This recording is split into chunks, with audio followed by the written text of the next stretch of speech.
ja võib-olla räägiks nüüd natukene siis sellest, mismoodi ma siin nagu liikleme, mis need plaanid mul siin nagu ette näevad, et ega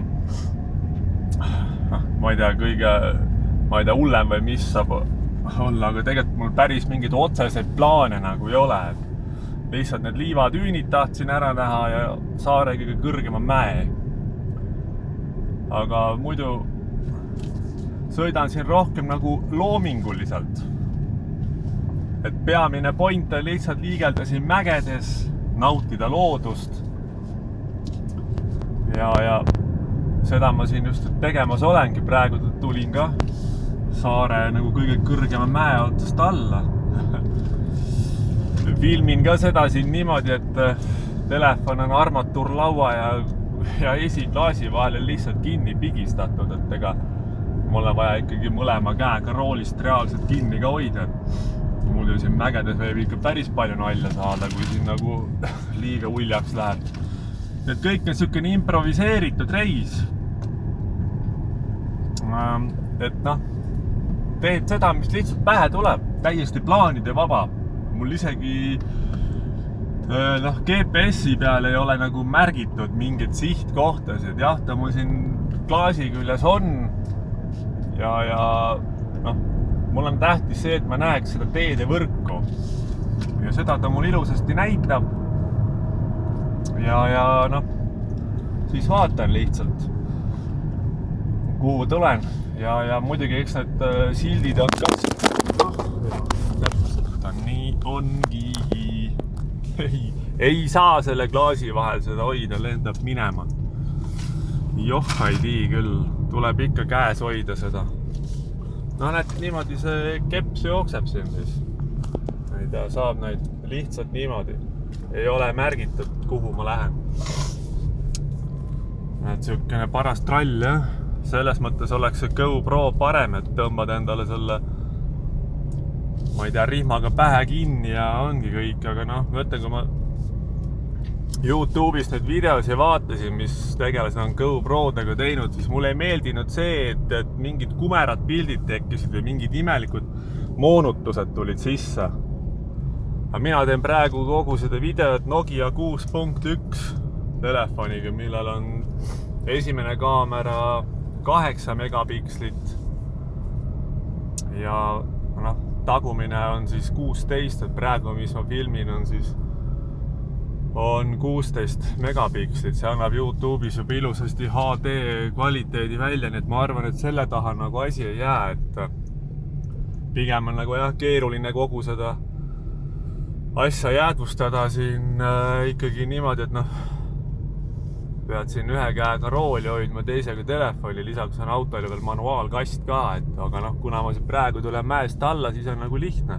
Mul ei ole isegi käiku sees, et vaba hooga tuleb siit. Aga nüüd on ikkagi mingisugune väike küla. Nii et jah, täiesti improviseeritud reis.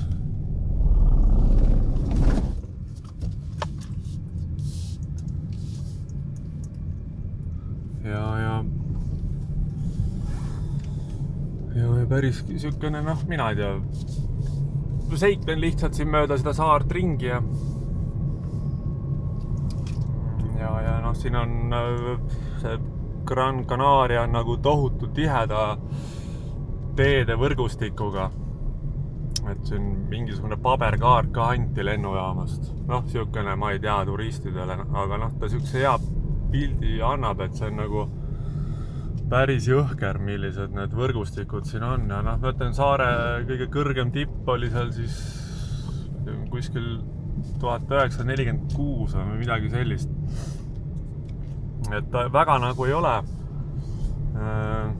nii väga kõrge, ütleme, aga samas näiteks sükene huvitav asi, et kui ma 3 aastat tagasi käisin Tenerifel ja võtsin ka jälle rendi auto, sõitsin ringi ja ma ei tea, teatud kõrguste peal seal kuskil 2 kilomeetri juures ikkagi oli juba niimoodi, et süda läks pahaks, pump rinnus pitsitas hullu pööra ja kõikusin ja tuikusin ja sükene päris hull oli olla nagu.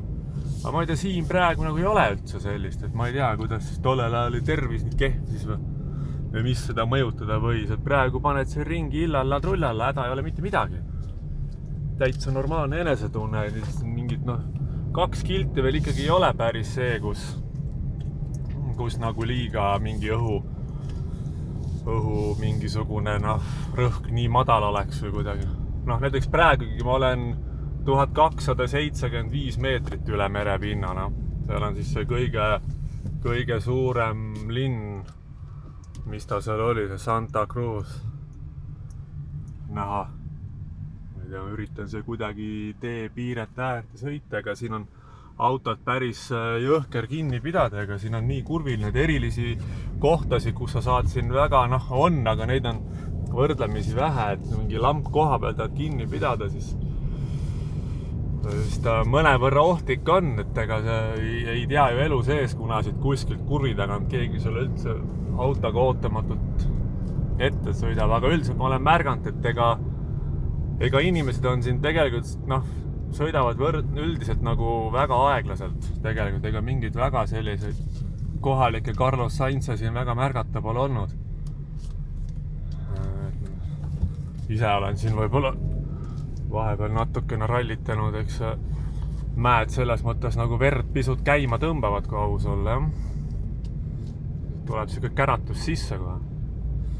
Aga jah, seda on nagu jällegi siis keeruline filmida, et nagu näha, ega see telefon siin nagu ei püsi, et üldiselt jah, see filmimise värk on kuidagi siukene mul natuke ligadi-logadi, et ei ole sellist mingid iminappa, millega saaks seda telefoni kuskile siia kinni toppida esiklaasi külge, nii et kuidagi need alternatiivvariandid ka ei toimi eriti, et tuleb teda ikka käes hoida.